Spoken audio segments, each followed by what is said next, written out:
Wellman TV. Bobby Aguilar. Kabanata 31. Namula ang mukha ni Benjamin Hill, pilit na hinihila palabas ang kanyang kamay.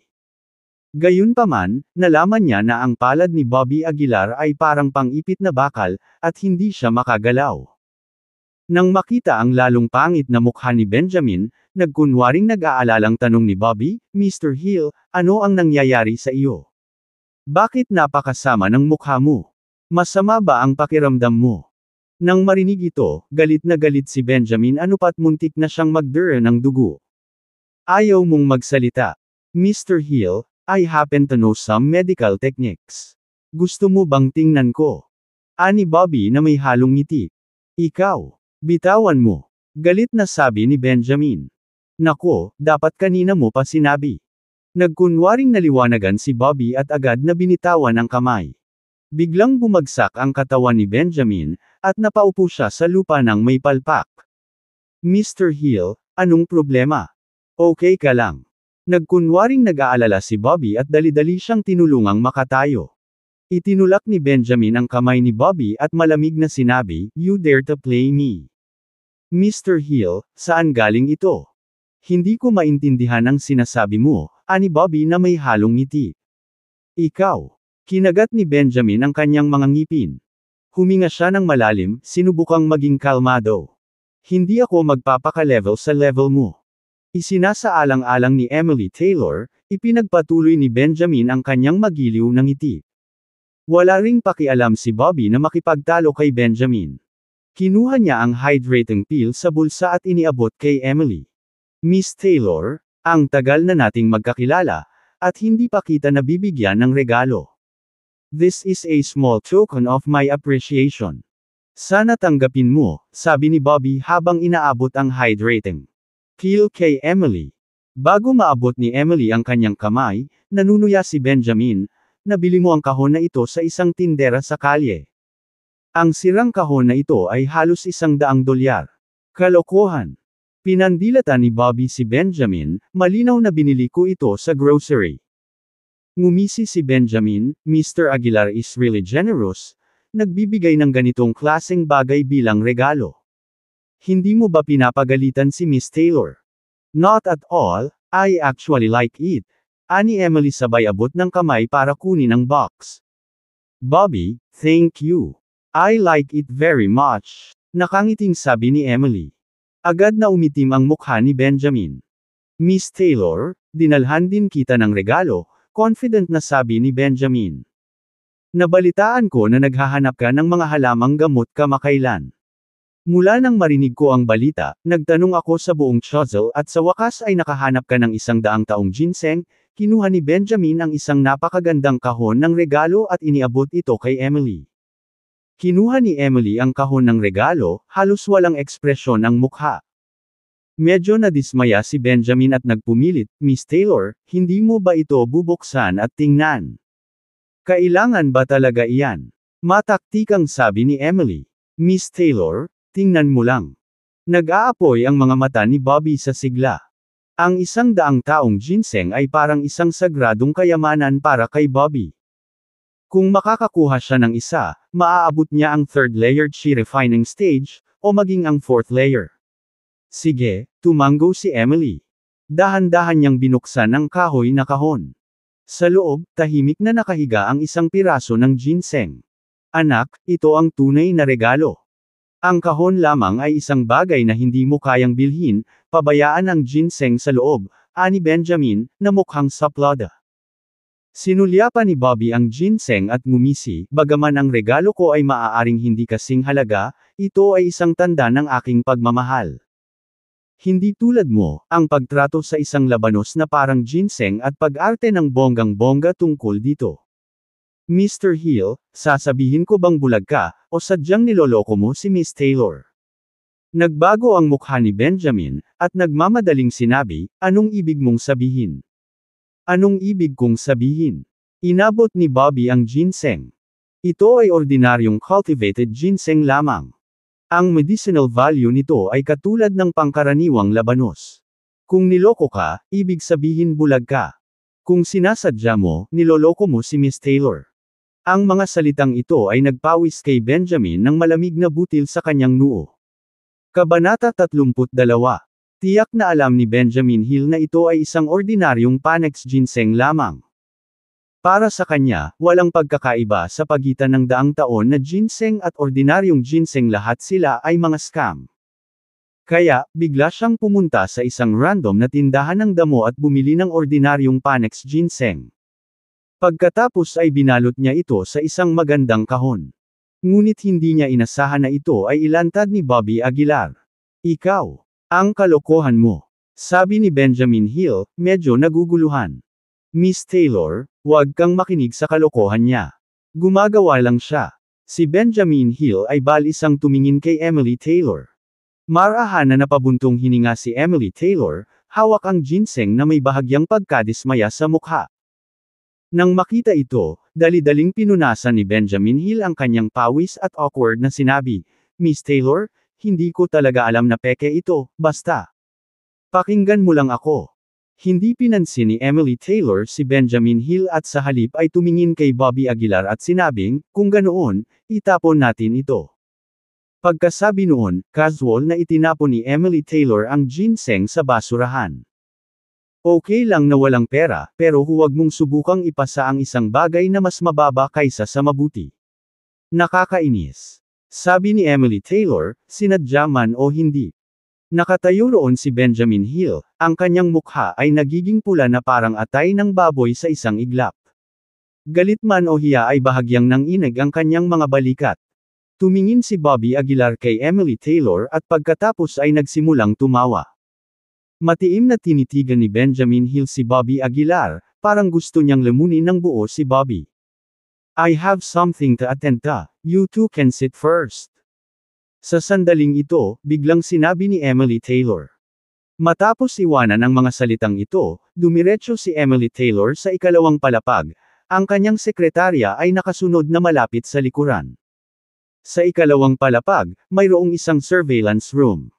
Umupo si Emily Taylor sa harap ng mga monitor, tahimik na pinapanood ang eksena sa ibaba. Miss Taylor, ako. Medyo naguguluhan ako, sabi ng sekretarya na lalong naguguluhan. Hindi ba masyadong malupit ito kay Benjamin? Bulong ng sekretarya. Ngumiti si Emily Taylor. She looked up at her secretary and said calmly, do you really think Benjamin likes me? Sa level niya, hindi lang tao ang gusto niya, may gusto siya sa isang pamilya. Kumunot ang noo ng sekretarya at sinabing, hindi ko pa rin maintindihan. Alam kong pinapaborin mo si Bobby, pero bakit mo siya ginagawang hadlang? Hindi ba't sinadya nitong patindihin ang hidwaan nina Bobby at Benjamin?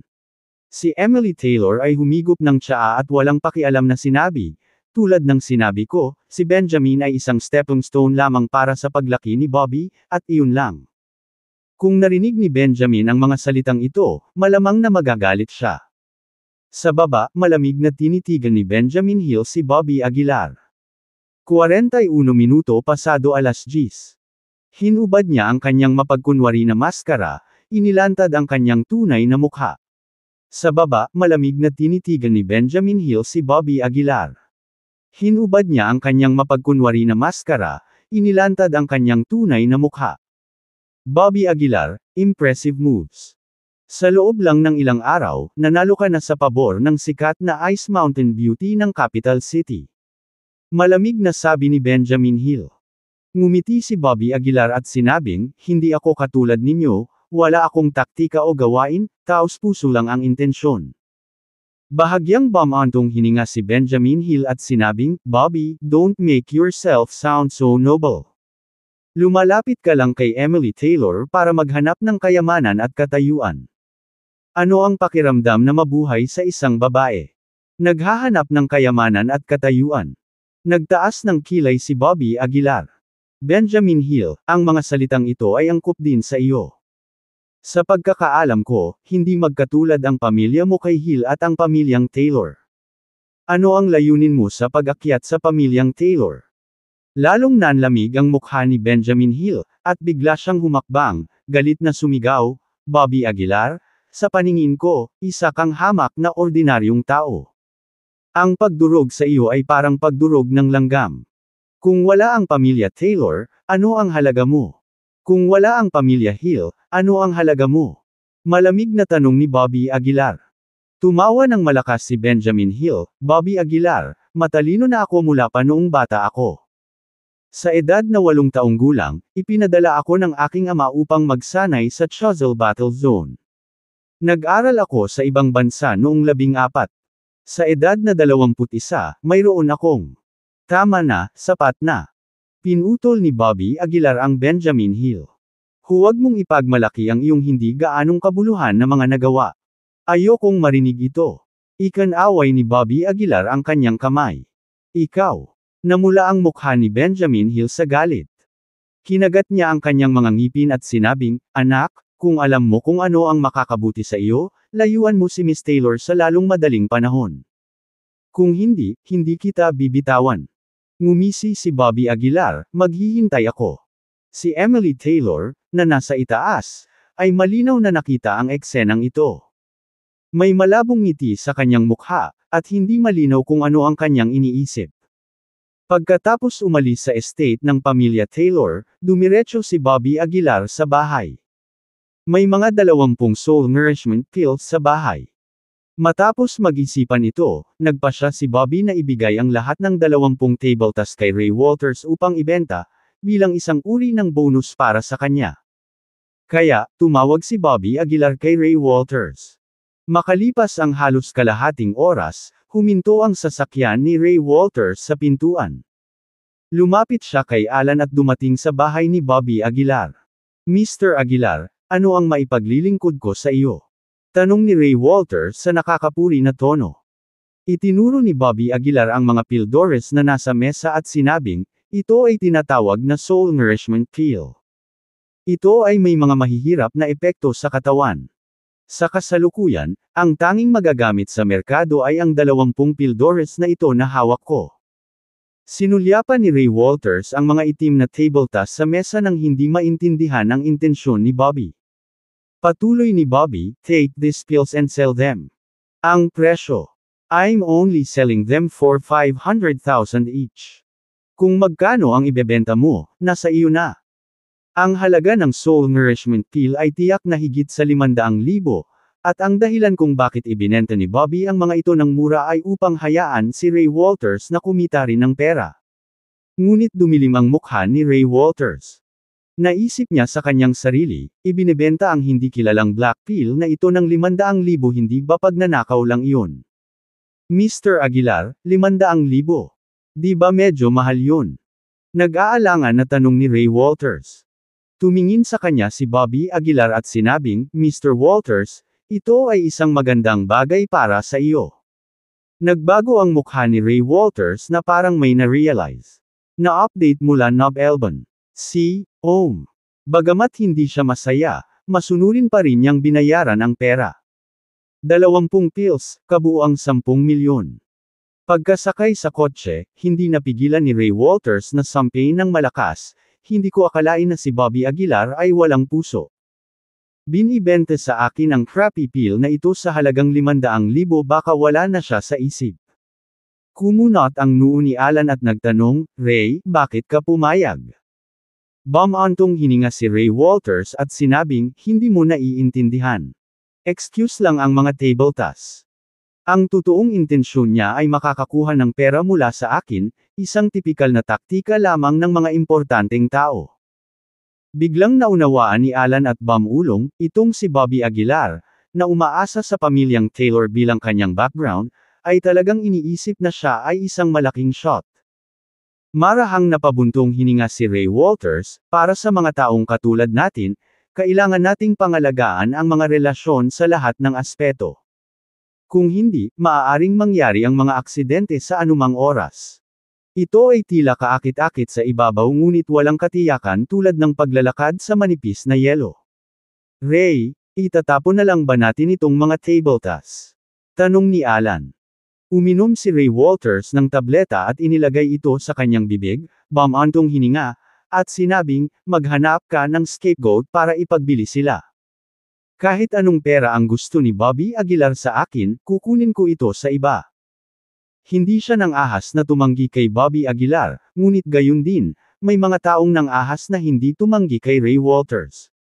Para kay Ray Walters, ito ay isang bagay lamang ng pagsasamantala sa sunod-sunod na layer. Kabanata 33. Si Ray Walters ay kumain ng isa, pagkatapos ay hinati niya ang natitirang 19 sa dalawang bahagi. Ang isang bahagi ay ipinagbili sa mga humingi ng tulong sa kanya. Ang ibang bahagi ay ginamit bilang regalo para sa mga big shot sa River City. Ang mga tabletang ito ay maaaring hindi gaanong halaga, ngunit ang pangalan ng pamilyang Taylor ay mahalaga. Para sa isang matandang Zorro tulad ni Ray Walters, mayroon siyang 1,000 paraan upang harapin ang mga tabletang ito. Sa gabi, si Ray Walters, gaya ng dati, ay nag-enjoy sa nightlife. Nang gabing iyon, si Ray Walters ay nasa napakagandang kalagayan. Pagkatapos, nahiga si Ray Walters sa kama at hindi napigil ang hawakan ng kanyang baba habang iniisip, dahil ba sa tabletang iyon. Kinaumagahan, sa sandaling magising si Ray Walters, maraming tao ang nagtipon sa kanyang bahay. Kabilang sa kanila ang mga negosyante mula sa River City, gayon din ang mga matataas na tao. Ang kanilang karaniwang tampok ay lahat sila ay umiinom ng soul nourishment pill. Nang makita si Ray Walters, lahat ay nagmamadaling tumayo. Ray, mayroon ka pa bang mga tabletang iyon mula kahapon? Magbabayad ako ng $160,000 para sa isa. Ray Walters, gusto rin ng mga kaibigan ko sa Chuzzle ang mga tabletang iyon, kung maaari mo pa akong kunin, ang proyekto sa kanluran ng lungsod ay sa iyo. Ray, kailangan mong magtabi ng isa sa mga table tasks para sa akin. Nang makita ang eksenang ito, si Ray Walters ay natulala at nasa sabik na hindi maisip. Okay, everyone relax, magkakaroon ng sapat na pills. Si Ray Walters ay labis na nasa sabik. Hindi niya inasahan na ang mga tabletang ibinigay sa kanya ni Bobby Aguilar ay magkakaroon ng gayong mahimalang epekto. Para sa pinakamagandang karanasan sa pagbabasa ng nobela. Noong araw na iyon, excited na nagmadali si Ray Walters sa bahay ni Bobby Aguilar. Mr. Aguilar, mayroon ka pa bang soul nourishment pills kahapon? Gusto ko kasing dami mo. Sabik na sabi ni Ray Walters. Tahimik na tumango si Bobby Aguilar nang makita ang reaksyon ni Ray Walters. Malinaw, ang soul nourishment pills ay mas sikat kaysa sa naisip niya. Halika, kunin ang mga ito sa loob ng ilang araw. Gayunpaman, ang presyo ay maaaring tumaas. $160,000 bawat tableta. Seryosong sabi ni Bobby Aguilar. Hindi napigilan ni Ray Walters ang pagkibot sa gilid ng kanyang bibig. Bagamat medyo mataas ang presyo, katanggap-tanggap pa rin ito. Dahil dito, agad itong sinang-ayunan ni Ray Walters. Nga pala, may channel ka ba para makakuha ng magagandang halamang gamot? Tanong ni Bobby Aguilar. Magandang damo. Kumunot ang noo ni Ray Walters. Pagkatapos mag-isip sandali, sinabi niya, Mr. Aguilar, maaari mong subukan ang auction house sa South City. Narinig ko ang 100 taong gulang na knotweed ay na-auction noong nakaraang buwan. Bahay ng auction. Napataas ang kilay ni Bobby Aguilar. Nag-isip siya sandali at sinabing, okay, I got it. $10 milyong sa kanyang pagtatapon, maaaring subukan ni Bobby Aguilar ang auction house. Ang soul nourishment pill ay may mga mababang kinakailangan para sa proseso ng alchemy at mga halamang gamot, kaya't hindi nagagawa ni Bobby Aguilar ang mga ito sa maraming dami. Kaya, pansamantalang nalutas ang isyu sa pera. Sa gabi, biglang nakatanggap ng tawag si Bobby Aguilar mula kay Emily Taylor. Agad na kinuha ni Bobby Aguilar ang kanyang mobile phone at naglakad papunta sa isang tahimik na lugar para sagutin ang tawag. Miss Taylor, bakit bigla mo akong tinawag? Tanong ni Bobby Aguilar na medyo nasa sabik. Sinabi ni Emily Taylor, si Benjamin Hill ay nag-organisa ng isang uri ng pagtitipon sa negosyo, inanyayahan niya akong dumalo, ngunit hindi ko talaga gustong pumunta. Bakit hindi ka pumunta sa halip na ako? Ako. Nagulat si Bobby Aguilar, at isang pahiwatig ng pagkalito ang sumilay sa kanyang isipan. Hindi niya gusto ang Benjamin Hill sa lahat. Huwag na lang dumalo sa pagtitipon, kahit makita siya ay nakaramdam ng inis si Bobby Aguilar. Ano, natatakot ka ba? Nagbiro si Emily Taylor nang makita niyang walang sinabi si Bobby Aguilar. Mapait na ngiti ang isinagot ni Bobby Aguilar, hindi naman, kaya lang. Tatanggihan mo ba ang unang pagsubok? Mapaglarong sabi ni Emily Taylor sa kabilang dulo ng telepono. Pagsusulit. Nang marinig ang pariralang iyon, agad na sumang-ayon si Bobby Aguilar, sige, pupunta ako. Sabihin mo sa akin ang oras at lokasyon. Tumawa si Emily Taylor, 7:00 ng gabi, Riverside Villa. Sige, pupunta ako dyan on time. Saad ni Bobby Aguilar. Dahil ito ay isang pagsubok, hindi papabayaan ni Bobby Aguilar si Emily Taylor. At saka, interesado si Bobby Aguilar na makita kung anong uri ng mga panlilinlang ang tinaguriang big shot na ito. Kinagabihan, pumara ng taxi si Bobby Aguilar at tinungo ang Riverside Villa. Ang Riverside Villa ay matatagpuan sa mga suburb na may magandang kapaligiran. Sa harap ng villa, may isang mahaba at umaagos na ilog. Pagdating ni Bobby Aguilar, puno na ng tao ang lugar. Tinatawag itong business gathering, pero sa totoo lang, mas parang wine party ito. Nakaparada ang iba pang luxury car at sports car sa pasukan, kabilang ang Lamborghinis, Ferraris, Bentleys, at Rolls Royces. Mukhang wala sa lugar ang taxi ni Bobby Aguilar sa kanila. Sa sandaling bumaba siya sa taxi, itinaas ni Bobby Aguilar ang kanyang kilay at puno ng pananabik ang kanyang mga mata. Dahil nagulat siya nang makitang napakarami ng tanong na chi dito. Mas masagana pa ito kaysa sa paanan ng bundok. Ito ay talagang isang magandang lugar. Huminga ng malalim si Bobby Aguilar, bakas sa mukha niya ang pananabik. Sa oras na ito, nagsimula na ang salo-salo sa loob ng villa, kasama ang hindi mabilang na mga babaeng kulang sa damit na nagsasayaw. Kabanata 34. Habang nakatingin sa maingay na kapaligiran, hindi napigilan ni Bobby Aguilar na sumimangot. Hindi siya interesado sa ganoong kapaligiran, kaya naghanap siya ng lugar kung saan walang tao at umupo. Pagkatapos, bahagyang pumikit si Bobby at nagsimulang huminga at magnilay. Ang mayamang chi sa paligid niya ay bihira para kay Bobby, at hindi niya palalampasan ang pagkakataong ito. Sa oras na ito, inimbitahan din sina Gary Brown at Sylvia Johnson sa party na ito. Honey, I heard that the sponsor of this party is very powerful. Some Benjamin Hill from Chazal, is Benjamin very powerful? Bulong ni Sylvia. Ngumuso si Gary, kalokohan, ang pamilya Hill ay itinuturing na isang nangungunang tycoon sa Chazal, hindi isang bagay na maihahambing namin sa River City. Nang marinig ito, nag-isip si Sylvia. Paano kung ikukumpara sa pamilya Taylor? Tanong ni Sylvia. Nagsalubong ang mga kilay ni Gary, at saka siya bumantong hininga. Ang pamilyang Taylor ay nagmula sa capital city, ano sa palagay mo? Napatingin si Gary sa kanya. Sa puntong ito, biglang iniba ni Gary ang usapan at minisyon, pero nabalitaan kong interesado si Benjamin kay Emily Taylor, at malamang ay pumunta siya rito para kay Bobby. Excited na sabi agad ni Sylvia, so, hindi ba ibig sabihin may problema si Bobby? Masasabi mo yan. Ngumiti ng mahina si Gary. Malaki. Sa sobrang tuwa ni Sylvia, halos mapatalon siya. Sa tuwing naiisip ko ang mayabang na tingin ni Bobby, nagagalit ako. Galit na sabi ni Sylvia. Bagamat walang sinabi si Gary, pareho ang iniisip niya kay Sylvia. Isang karakter na minsan ay hindi man karapat-dapat na magdala ng kanyang sapatos, ngunit ngayon ay umakyat na sa tuktok, natural na nagpalungkot sa kanya. Ang mga pumunta sa party na ito ay halos lahat ay second-generation rich kids, bukod sa kanila, may mga babaeng gustong mapalapit sa mayayamang lalaki.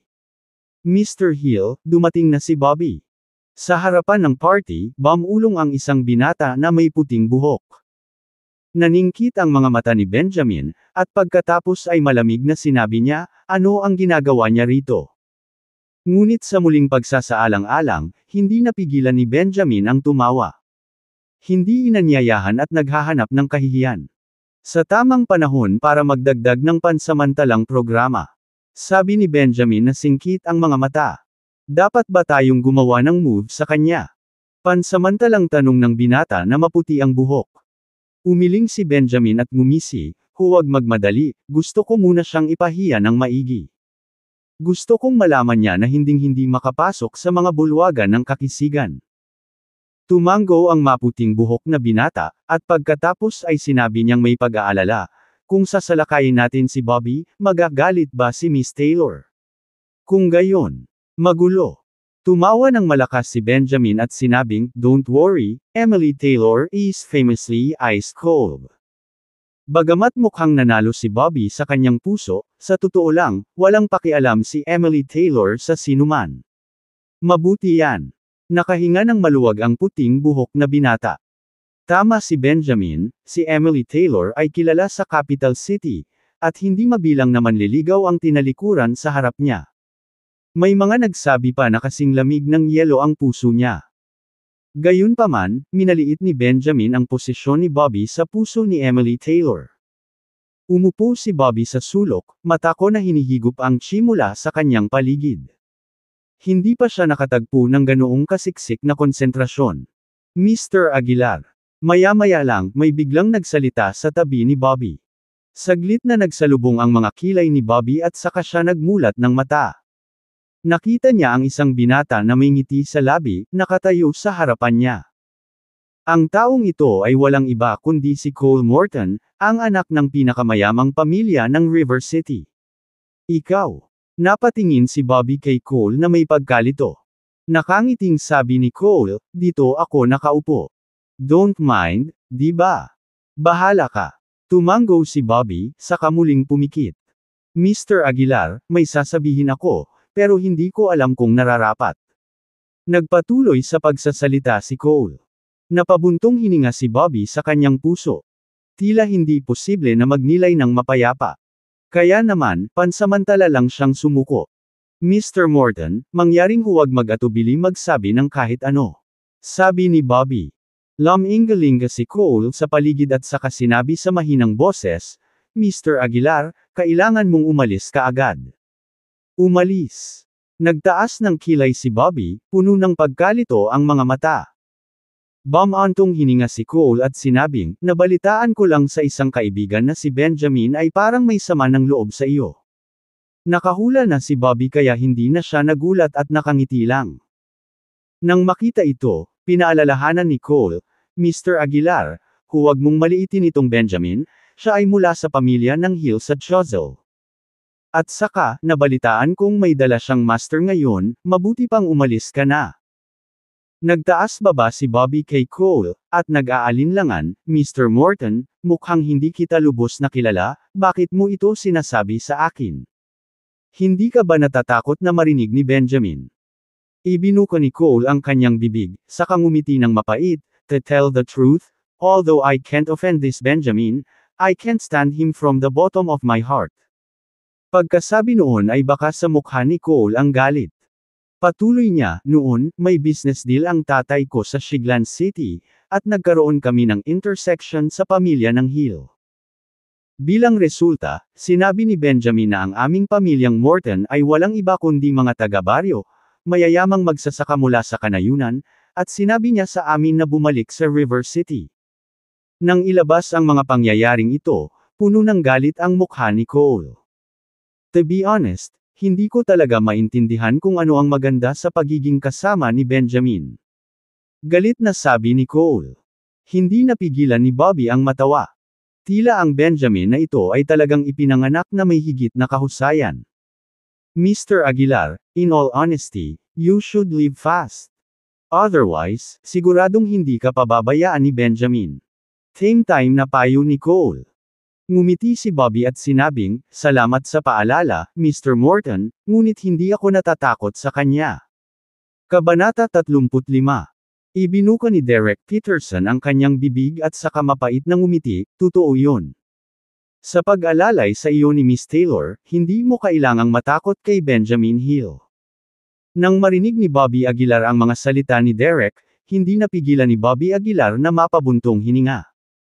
Malinaw, sa mata ng lahat, si Bobby ay isang basura lamang na umaasa sa pamilya Taylor upang kumita ng kayamanan. Mahirap baguhin ang impresyon na ito sa maikling panahon. Pagkatapos ng maikling palitan, nalaman ni Bobby na si Derek ay hindi isang masamang tao at kahit na medyo may kaalaman at idealista, hindi tulad ng ordinaryong second-generation rich. Mr. Aguilar. Sa sandaling ito, nagulat si Bobby nang makitang dumating na rin si Ray Walters. Tumakbo siya kay Bobby at tuwang-tuwang sinabi, "Hindi ko inaasahan na nandito ka rin." Medyo nagulat si Bobby sa itsura ni Ray. Kung isa sa alang-alang ang kanyang katayuan, hindi siya dapat dumalo sa gayong partido. 3 tao ang nakaupo sa sulok na ito, sa maingay na kapaligiran, medyo tahimik. Ang party ay natuloy ayon sa plano, at lahat ay nagpakasawa sa kanilang mga hangarin. Nagkagulo ang buong party. Hindi nagtagal, naglakad si Benjamin Hill patungo kay Bobby Aguilar. Sa gilid niya ay may isang binata din na puti ang buhok. Mr. Aguilar, darating si Benjamin Hill. Nagmamadaling pinaalalahanan siya ni Ray Walters. Nanatiling hindi nagbabago ang ekspresyon ni Bobby, tahimik, na parang hindi siya nakita. Sa isang kisap mata, dumating si Benjamin Hill sa tabi ni Bobby. Tumingin siya kay Bobby at sinabing may mahinang ngiti, "Bobby, niyaya mo ba ang sarili mo, o masyadong makapal ang mukha mo?" Sumulyap si Bobby sa kanya at tumawa, "Mr. Hill, sorry, I am here in behalf of Miss Taylor." Nang marinig ito, biglang nagbago ang mukha ni Benjamin Hill na lalong naging pangit. Halos mabaliw siya sa galit. At ang maputing buhok na binata sa tabi niya ay sumambulat na may mamamatay tao na espiritu. Kumunat ang noo ni Bobby at tinignan ang maputing buhok na may malamig na mga mata. Nagkasalubong ang 4 na mata, puno ng mamamatay tao na espiritu. Oh, mukhang pamilyar ang batang ito. Sa sandaling ito, napansin ni Benjamin Hill si Derek na nakaupo sa tabi ni Bobby. He looked Derek up and down and finally slapped his head, saying, "Now I remember, you're Derek Peterson, right?" Bagamat hindi kaaya-aya, nagngangalit pa rin si Derek at binati siya, "Nice to see you, Mr. Hill." Bakas sa mukha ni Benjamin Hill ang pang-aalipusta, na nanunuya, "Naaalala ko ang iyong Peterson family na gustong makipagtulungan sa amin, tama?" Ang awkward ng ekspresyon ni Derek, at hindi siya umimik. Benjamin Hill sneered, "How about this? Today, I'll give you a chance, basta sasampalin mo si Bobby ng 2 beses, I will consider cooperating with your family. How about that?" Sa puntong ito, nagbago ang mukha ni Derek. Halatang sadyang pinaglalaroan siya ni Benjamin. "Nagmamakaawa ka na magtrabaho sa amin, hindi ba? Ngayong binibigyan kita ng pagkakataon, at hindi mo ito pinapahalagahan." Nakangiting sabi ni Benjamin Hill. Tiniis ni Derek ang kanyang galit at sinubukang manatiling kalmado, "Paumanhin, ang aming Peterson family ay hindi nagkukulang ng mga kasosyo ngayon." Biglang nanlamig ang mukha ni Benjamin Hill. "Ayaw mo ng mukha kapag binigay sayo," malamig niyang sabi. "Hindi ka nagkukulang ng partner ha. I'll make your Peterson family bankrupt tomorrow. Naniniwala ka ba?" Tinuligsa ni Benjamin Hill.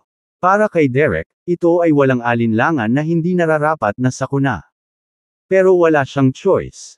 Pagkaupo niya sa tabi ni Bobby, na-anticipate na niya ang lahat ng ito. "Huwag mo akong sisihin.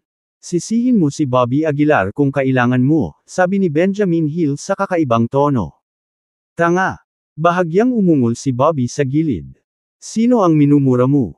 Naghahanap ka ba ng kamatayan?" Ang maputing buhok na binata sa tabi ni Benjamin Hill ay humakbang pasulong at malamig na sinabi. Hindi pa nagsasalita ang amo, pero ang aso ay nagsimulang tumahol. Uminom ng tubig si Bobby at mahinang sabi. "Ikaw." Ang puting buhok na binata ay agad na nagalit at handa ng kumilos. Hinayla siya pabalik ni Benjamin Hill at saka ngumiti kay Bobby, "Bobby, narinig kong niloko ka ng asawa mo sa loob ng 3 taon, at hindi mo alam sa loob ng 3 taon na ito. Totoo ba?" Sakto namang huminto ang musika sa eksena. At halos umabot sa tenga ng lahat ang mga salita ni Benjamin Hill. Malinaw na sinadya ito ni Benjamin Hill. Binigyan siya ni Bobby ng malamig na tingin at walang sinabi. "Hindi ka sisigot." Ngumuso si Benjamin Hill. Pagkawagayway pa lang niya ng kamay ay agad na dinala ng ilang tao sina Sylvia Johnson at Gary Brown. Kung hindi ka sumagot, ibang tao ang magsasalita para sa iyo, pang-iinis ni Benjamin Hill. Pagkasabi niyon ay diretsyong tumingin siya kay Sylvia at ngumisi, "I've always been curious, 3 years mo ba talagang niloko si Bobby? How did you do it?" Malinaw, na pag-usapan na ito ni Benjamin Hill kay Sylvia noon pa man. Walang hiya niyang sinabi, "Bueno, mula noong gabing ikasal kami ni Bobby, nagsimula siyang magsuot ng berdeng sombrero." Sa isang iglap, humagalpak ng tawa ang buong lugar. Napatingin sila kay Bobby na para bang tumatalon na clown. Pero nanatiling malamig ang mukha ni Bobby at hindi pa rin ito umimik. "Hoy, curious ako, hindi niya ba alam?" Patuloy na tanong ni Benjamin Hill.